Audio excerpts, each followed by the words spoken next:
எல்லா பொருளும் உடைத்தாய், இடத்துதவும் நல்லாள் உடையது அரண். இன்னைக்கு இந்த பாதுகாப்பு அரண் போர்கள்லாம் நடந்துட்டு இருக்கு. இப்போ வேற விதமான போர், அதாவது களம் மாறி போச்சு.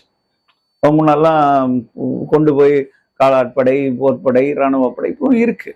ஆனா இப்ப எல்லாம் டெக்னாலஜி, டெக்னாலஜி வந்துருச்சு. மிசைல்ஸ் போகுது, கண்டம் விட்டு கண்டம் பாயுது, அதை தடுக்கிறதுக்கு எல்லாம் இருக்கு. மாறி போச்சு களம். ஆனா வீரம் ஒண்ணுதான். அப்ப இங்க என்ன சொல்ல வர்றார் அப்படின்னா, ஒரு பாதுகாப்பு அரண் எப்படிப்பட்டதாக, எல்லா பொருளும் அங்க இருக்கணும். எல்லா பொருளும் உடைத்தாய், ஏன்னா வீரர்கள் சென்று சண்டை போடுறாங்க. இடத்து உதவும் நல்லாள் உடையது அரண். அவனுக்கு என்ன தேவை அதை உடனே கொடுக்கக்கூடிய அளவு அங்கு சேமிப்புகள் இருக்க வேண்டும்.